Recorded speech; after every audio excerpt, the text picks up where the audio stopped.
Barbara Crampton, you are our special icon of the year. We love you so much. You know how much we've wanted you to come, and we're so pleased you're here with 4 movies in the list. Unbelievable. Thank So you that's for having me. But no, listen, I want to really go back.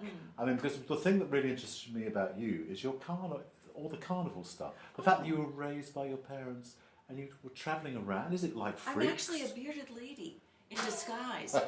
No, my father had games at a fair, and we would travel through the summer to different towns, and we had a lot of people working for us, and we would just bring the games and some entertainment to all these different places every summer. And I had my own game. I had the basketball game, so I'm really good at shooting baskets. But the basketball net was just slightly smaller than regulation. The ball would fit in, but it would just be kind of hard. So you were travelling quite a lot then, I assume? Yes, right. So, I mean, so how did that translate into you wanting to become an actress? Growing up with the father that I grew up with, they called him the best mic man in the business. So he could call anybody in who was on the midway and get them to spend money at his game because he was wonderful at telling stories. He had a lot of jokes in his repertoire. He was interesting. He was just a fun character to be around. He was kind of a showman. So when did you want to become an actress then? When did that become apparent? There was a program on Channel 11 in the States called The $1 Million Movie, and it happened every day at 4 o'clock. I would come home from school and watch The $1 Million Movie and watch movies with Betty Davis and Miriam Hopkins and people like that. And watching them, I think I wanted to become an actress. But I think a lot of little girls and boys want to become professional actors, or they think that they do.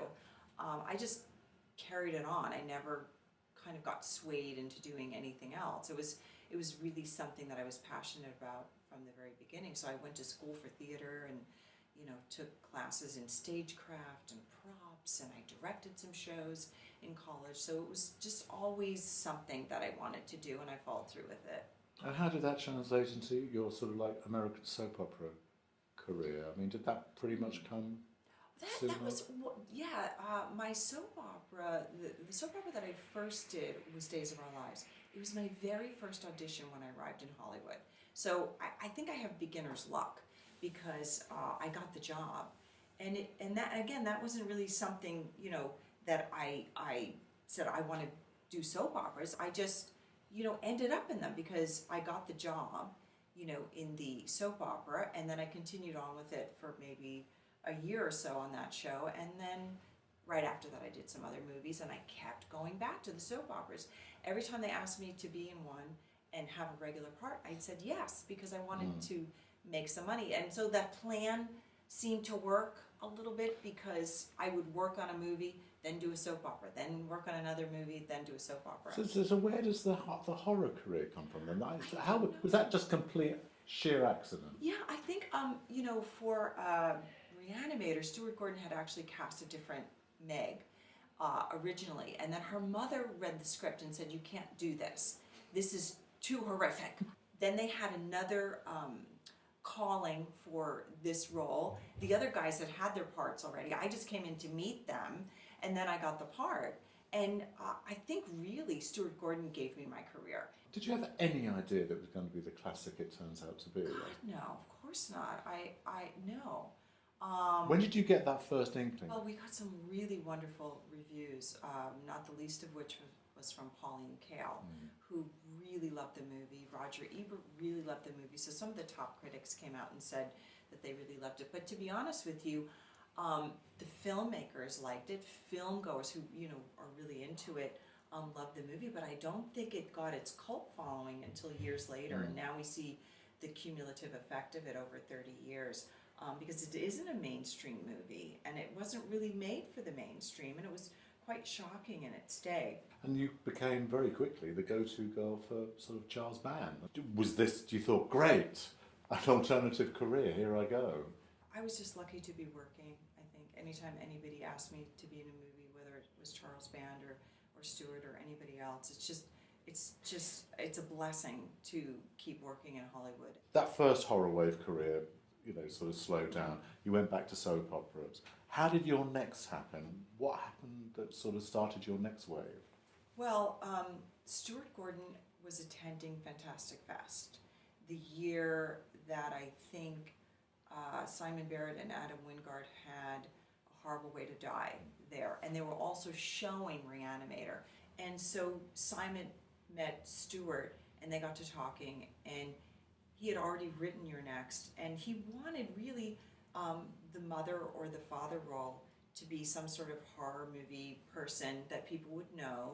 So he asked Stuart, what about Barbara Crampton? Is she acting? And he said, no, she's kind of retired. And Simon just thought, you know what, I'm going to find out anyway. I'm going to ask. So he called my agent. I got the message on my iPhone, and I thought, wow, this is interesting. Somebody wants me to be in a movie after all these years. They offered me the movie. They didn't ask to talk to me, interview me, meet me on Skype. Anyway, I read the script, and I thought it was so clever. And I thought, this will be a nice diversion from my momhood. I'll go do this crazy little horror movie, and it will be this little thing, and it'll be fun. Little did I know that it would go to play at Toronto and be bought by Lionsgate and have, you know, a $20 million ad campaign and get the wonderful, you know, reviews that it did. Since then, people have just been calling me, and I've realized that motherhood is really hard and movie making is really fun. So how did We Are Still Here happen then? Was that just... Well, again, you know, that the train keeps rolling along. Ted Gagan had been one of the publicists for You're Next. He sent me the script and he said, I want to get your take on it. Are you think this movie is good? Would have any, notes for me? What do you think about the movie? He didn't tell me at the time that he wrote the part of Anne for me. Because each of the movies we're showing of yours, they're all so markedly different. Yeah. I mean, like Road Games is completely, again. How did Abner get to you? Abner Pastel, the director for that one. He sent me the script a long time ago, and I read it, and I thought it was so clever and really well crafted. It had a little bit of everything. It had a little comedy, had a little suspense, had a love story. I also get to speak French in the movie, which is something I learned in high school, but I needed a lot of work on to actually pull it off in the movie. And I was able to come here last summer and work for a month in England, so it was great, good fun for me. And again, Sunchoke, which is again another almost mumblecore indie, really, in a way. I mean, it's like incredible that Well, film. you say it's mumblecore, but it's really not, because Ben Cressman, the director, was very specific about how he wanted every scene to be played, what our characters said. He was very, very strong in directing us in the way that he wanted us to play a scene.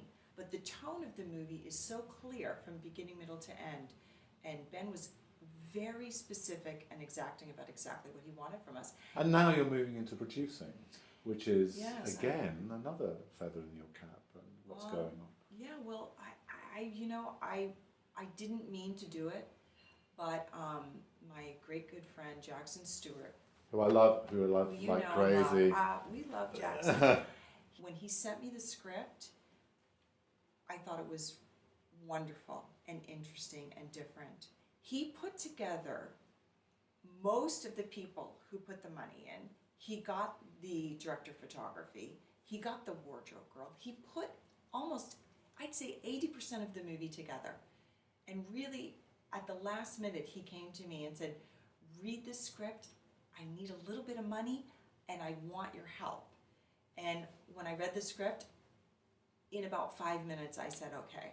The truth of the matter is, I believe in Jackson Stewart. I believe in his ability to arrive here, as a filmmaker.